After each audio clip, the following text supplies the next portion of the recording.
Hello guys, how's it going? My name is Darren, and today I want to talk about Jimmy Kimmel versus YouTubers, gamers, video games, all that jazz. If you don't know what I'm talking about, I have Hayes the DK link below. He made a video on it talking about it. If you haven't seen the clip from Jimmy Kimmel, where he pretty much wrapped up a whole clip into making fun of gamers, streaming, people watching other people play video games, the whole gaming community, he was able to offend a whole group of people in a single clip and then continue to kind of mock it. He did it as a joke originally, but the gaming community kind of took a stance and just shits on his YouTube videos and threatens him online, and they threaten his life, they threaten his family. People have been mad and a riot has been started.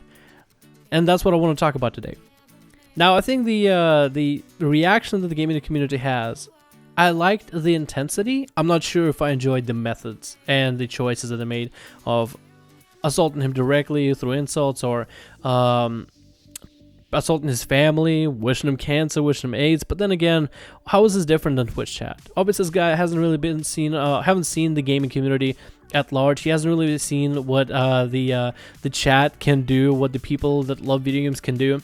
What really pissed people off is the way he described the YouTube gaming service, and the way he described it on his show, verbatim.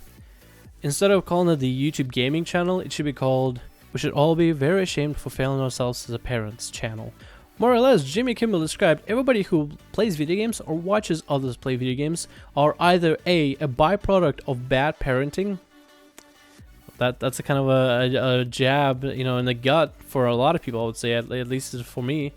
Or they are a parent promoting these kind of activities, promoting the negative effects and the negative byproduct of parenting. I'm pretty sure if you're like me, you have heard before like some words along lines of, "Oh, why are you playing video games? It's just a waste of time, waste of life. It'll never get you anywhere. Just go outside, do something productive, do something creative." But when I was playing video games, I was actually doing something very productive. I was doing something very creative. Video games have been a very beneficial thing for a lot of people. Some people may say, "Oh, video games cause violence," but in others, video games allow us for catharsis, to be able to go kill a bunch of people in the video game, get the extra energy out of ourselves. For example, through video games, I was able to figure out that I'm very competitive as a person, very competitive, and video games allow me to, get it out of my system daily, so I can be a decent human being IRL. That's for one. Video games allowed me to go to new worlds and create scenery, and oh my god, I was able to see so many pretty colors and lights and everything. I had plenty of my own art to look at and explore as I played video games. I was able to meet really cool characters.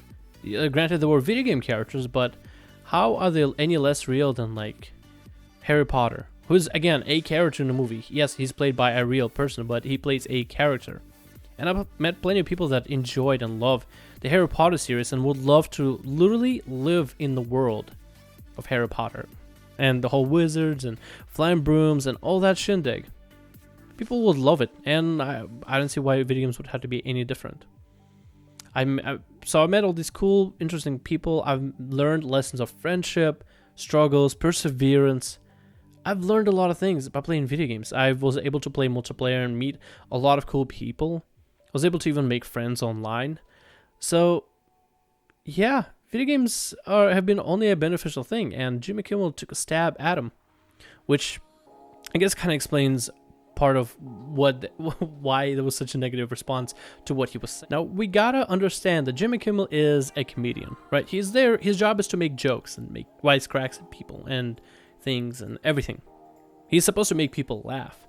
But then you also gotta look at his audience. His audience is a bunch of people that watch television. When is the last time you watched TV? I haven't watched TV since that show Scrubs. That was a good show. It was a good comedy show. I haven't seen anything funnier than that on television. From there, it's been Netflix, HBO, YouTube, a lot of YouTube, Twitch for some of the comedy streams and AIDS that happens in Twitch chat. So, by my theory, if we'll roll with it, whether you agree with it or not, most people that do watch TV do not indulge the internet like me or you would. That, regularly indulge it and regularly enjoy it. They're simply unaware, and that's where they progress or promote these stereotypes such as video games are nerdy, video games can cause violence, video games make serial killers. Those are the people that would promote and allow these stereotypes to fester and keep on rolling just because they're ignorant. And by ignorant, I don't mean stupid, I mean just unaware. They just don't know. It's like, how do you describe somebody what a chocolate cake is like? If they've never had chocolate, never had cake, never had chocolate cake put together. How do you describe to somebody what's a bed if they don't understand what is a bed? Some people you just can't explain this to, and this is the audience that Jimmy Kimmel plays up to. So in the end, it makes sense why Jimmy said what he said, because that's the community he panders to. They would want to hear these kind of things because that's what they were told and that's what they believe into. Then again, to the gaming community, he ended up looking like a jackass and just an ignorant person. And everybody just is on par to call him for his BS. Everybody wants to be the first person to say, "That is BS, dude. I'm not down for it. You are an idiot. You don't even know what you're talking about." I can't blame him. Pretty sure Jimmy Kimmel could have done it differently, but that is how he ended up looking. And that is my thoughts on the whole shindig, I guess. The best way I can describe it is a shindig, because this is cool. I think this is cool. Why do I think this is cool? Because this event is going to allow some people that, you know, pay attention to the world, as well as Jimmy Kimmel and his viewers, to take a step back and see that what kind of effects the words have in today's world, and take a look at the world all over again and see that it's different from what they remember. And I just hope as we advance in the future, there'll be less people and less ignorance, not just video game wise, but just overall life awareness, world awareness. And that's just all I hope for. There'll be a little bit more of that. But that can only happen if people are calling out on BS, so I'm hoping these kind of events keep on happening. Even if they do get out of proportion, like what people were doing, telling him to get AIDS, get cancer, threaten him, threaten his family. People shouldn't do that, right? That does not help the cause at all. But I like the intensity. I like the energy. Although, directed in a different way. What do you guys think about this? Leave me in the comments below what you think. This are my thoughts on Jimmy Kimmel versus gaming, YouTube, video games, streaming. And I'll see you guys in the next video.